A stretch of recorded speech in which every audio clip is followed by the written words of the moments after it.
demonstrate the VentLab hyperinflation system today. A couple different style bags. We have a style with a integrated manometer. We also have a style that does not have an integrated manometer for those customers that choose that. I'm going to mainly focus on the one with integrated manometer, but I will tell you that the style that doesn't have the manometer built into it comes with oxygen tubing and will also come with pressure tubing to hook to an external manometer. I'll show the style without manometer first. Oxygen tubing, of course, attaches to the port that is uncapped, right? So it's our oxygen tubing connects there.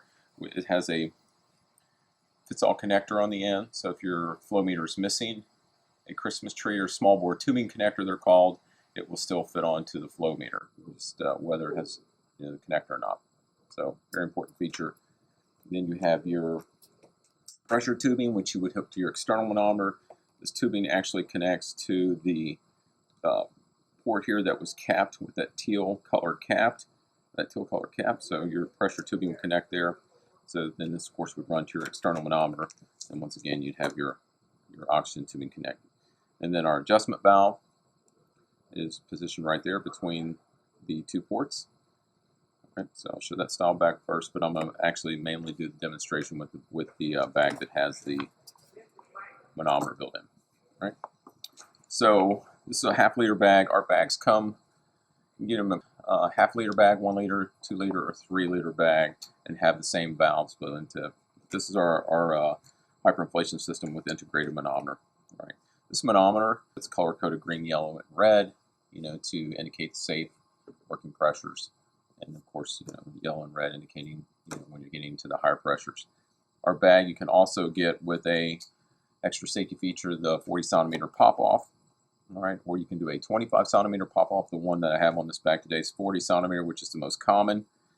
It is active with the cap dangling out. You should be able to read the writing and see that it says active on it and see that it says 40 centimeters. So that pop off would be active right now. If for some reason you need to override that pop off and give the patient a higher pressure than 40 centimeters, then of course you would need to cap that pop off like that. All right, but most of the time that's going to be dangling out. It should be dangling out so that it is active. All right, the adjustment valve is here on the side, which I'll show you that in just a second. And then your oxygen tubing connector is right here, your oxygen tubing port. This teal port is just an extra pressure port, so it would stay capped because you have an integrated manometer, not necessarily need to hook to an external manometer. But if you need to go hook up to an external manometer, you would uncap it here and hook pressure tubing there and run to your external manometer. All right. So I'm going to, so one thing about our bag, and I'm going to show you the adjustment wheel here on the side. So our valve actually comes color-coded. When it's completely closed, and it usually comes packaged that way, you'll see that it has a red color in the valve there. So I might not be able to see that well in the video, but there's red color coding in there. So as you turn that valve clockwise, you actually open up the valve. Of course, that would decrease the pressure that you're trying to deliver to the patient. Turn it counterclockwise would close the valve and increase pressure. All right. Our valve, the opening in our valve tends to be smaller than some of the other competitors on the market. So actually our bag, we found that you can actually run it with lower flows as compared to some of the other competitors' bags. All right. So I'm actually going to start flow out with this half-liter bag I'm using today. You could probably start somewhere from 8 to 10 liters per minute. It's really up to the clinicians on how they want to adjust flow. These are flow inflating bags. It requires a little more skill to use them. As you're using a flow inflating system or a hyperinflation system, they're called, it's always a combination of flow and how I adjust the valve as to what pressure I deliver to that patient. So you always want to adjust your flow so that I can deliver the pressure, I can deliver the PEEP, I can deliver the respiratory rate that I'm trying to deliver to the patient. So you have to have enough flow and adjust that valve to where you can achieve all those things that you're trying to achieve with the patient. So I'm going to start my flow out at 10 liters per minute. First thing I'm going to do is, of course, hook up my oxygen tubing. I'm going to take my hand and cover the bag, cover the patient port so that I fill my bag, and then I'm going to preset. I always do this prior to putting it on a patient, so I want to actually open that valve and kind of get some presettings in it as I'm using it. So I would actually at this point make sure I squeeze the bag, make sure the manometer is functioning properly, and also at this point I can actually set PEEP, where I want PEEP. So I would preset it. I don't know how well you can see that on the video, but all I'm doing is holding my hand over the valve, blocking off the patient port, and then setting my manometer at 5 of PEEP right now. Okay. And of course, as you know, with flow inflating bags, the harder you squeeze, the more pressure you deliver. Right, so at this point, I will go ahead and hook it up to my patient. I'm going to simulate that with my little test log here. So I hook it on my patient. I'm going to have to readjust it again at that point. Anytime you put this on the patient, even though you preset it, all you did was preset it just to make sure your settings were safe to put on your patient. At that point when you put it on your patient, you're going to have to probably just do some minor adjustments to it. And because our wheel, the valve, the opening in our valve is small, you really don't have to make huge adjustments to make changes to the pressure. So now I've kind of set my hyperinflation system. I'm running at 10 liters per minute.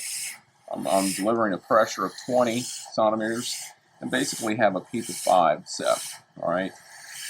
Now, if I want to, and one thing to be aware of when you're using hyperinflation systems, as you squeeze the pressure, these are open. They're not closed systems. These are open systems. So depending on how you have your flow adjusted on the hyperinflation system, you might see your manometer drop below your PEEP setting.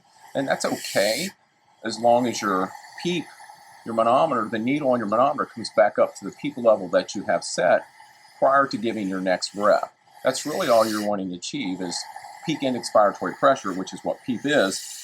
I just need to have that PEEP, like I said, the manometer come back to the appropriate PEEP setting prior to me giving the next breath. So if that's not occurring, there's a couple different things. I can increase the amount of flow I'm giving to the bag, or I could tweak my valve and close it a little bit. But most likely at that point, I'd increase the flow on my bag. So I want to have enough flow to achieve that respiratory rate and also deliver the PEEP that I'm trying to deliver. All right, and the pressure that I'm trying to deliver, peak inspiratory pressure. So I think sometimes folks are confused by that and think that the manometer should just drop to the PEEP level and stay there. And they don't always do that. I've seen some bags, if I probably increase the flow enough on this bag, it would probably do that. But really, flow inflating bags, you really only want to use as much flow as you need to achieve your settings that you're trying to achieve. There's really no reason to put excess flow into the bag, because all you're doing is wasting oxygen for one thing, and then that's also flow that baby has to exhale against. The more flow I put in the bag, plus the more flow that comes out of the bag, and it would have to exhale against that. So use the flow that you need to achieve the settings that you're trying to achieve, and then that's really all you need to do. All right, so you can see it at a fairly quick rate. All right, so you can see that on the manometer. All right. Okay. All right, so if I just want to do CPAP, of course, with the patient, then I would open the valve up more, set a PEEP of, CPAP of 5 if I want to do that. Also, when you're doing CPAP, you don't always need that excess flow because you're not delivering a respiratory rate or you're not delivering a peak inspiratory pressure. So at this point, honestly, I could reduce the flow on the flow meter and achieve my CPAP with lower flow. Okay. So that's probably the biggest thing about flow inflating bags that folks need to be aware of is that they're all different. They all do the same thing, but the valves are all different in them. So it might take more flow to operate one competitor's or one manufacturer's bag versus another. And like I said, with ours, we tend to have a smaller opening in our valve, so we're able to achieve, the settings and do the things that you need to do with your patient, usually with a little bit lower flows. All right. So, on this half-liter bag, of course, it's a half-liter bag. You're really going to adjust your flow also to probably the size of your bag. A half-liter bag, I might run it anywhere from 8 to 10, 12 liters per minute. But as you start increasing the size of the bag, 1 liter, 2 liter, 3 liter bag, then I need to run my flows 12, 15 liters per minute because it's a bigger bag to fill. And I'm going to be giving a larger volume to that patient. So you'll want that bag to fill faster, and you have, of course, more volume to fill in the bag. So you would run those larger style hyperinflation bags at a higher flow. All right, so that's actually the hyperinflation system, the flow inflating bag from VentLab.